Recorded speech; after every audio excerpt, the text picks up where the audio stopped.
Miniature human brains with their own blood vessels had been grown in a lab for the first time. After implanting the mini brain, which only a millimeter long, into a mouse for 2 weeks, they found it had grown capillaries that penetrated all the way to its inner layers.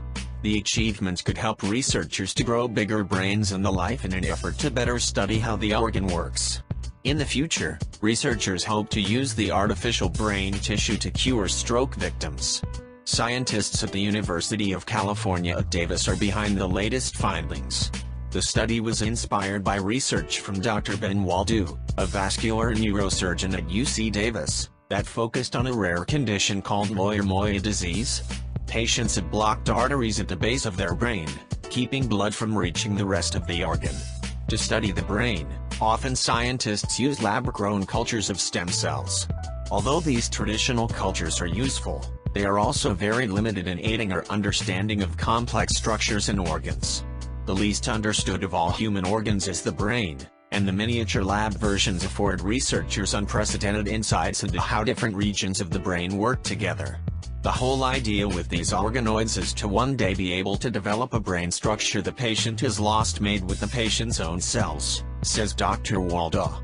We see the injury still there on the CT scans, but there's nothing we can do. So many of them are left behind with permanent neural deficits, paralysis, numbness, weakness, even after surgery and physical therapy. We sometimes lay a patient's own artery on top of the brain to get the blood vessels to start growing in, says Walda.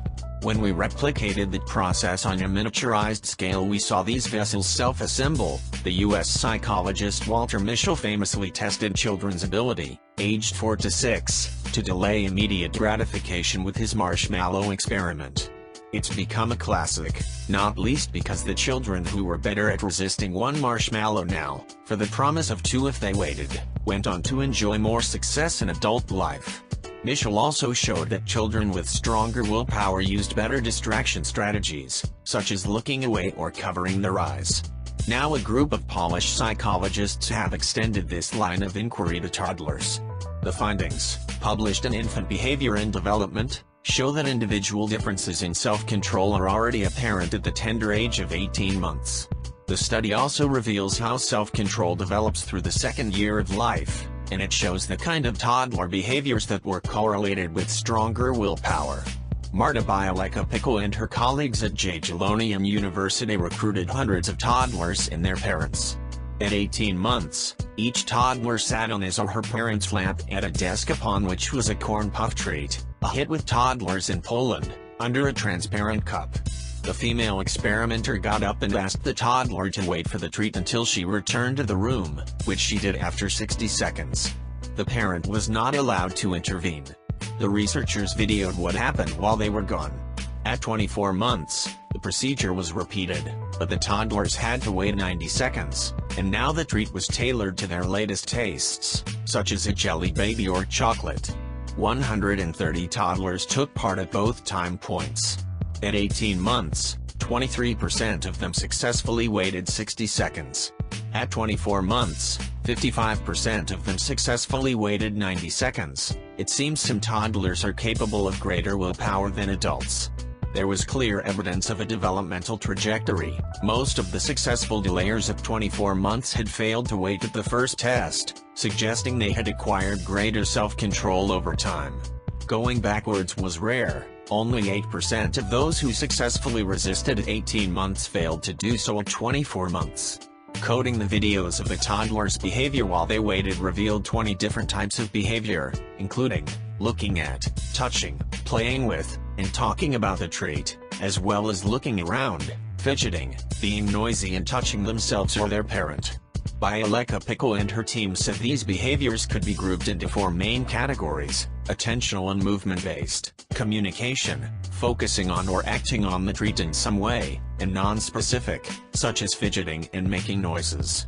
The attention and movement category of behaviors was most strongly correlated with successfully waiting for the treat, at both 18 months and 24 months. Glancing, looking around, or at other objects, or touching their own bodies turned out to be the set of behaviors that most helped children to succeed while waiting, the researchers said, adding that it explained 61 to 70% of the variance in the time of delay. That is how long the toddlers were able to wait. At 24 months compared with 18 months, the children showed less focus on the trait, while they increased in the other kinds of behavior.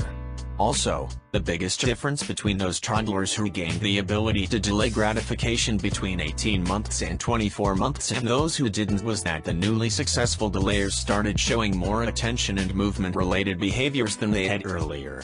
It can be supposed that the increase in the ability to delay gratification was due to overcoming temptation by using an active strategy mainly based on the first signs of effortful attention, the researchers said. This result confirms the importance of such a set of behaviors for effectively delaying gratification. Perhaps worth reminding yourself of these strategies the next time you reach for the cookie jar.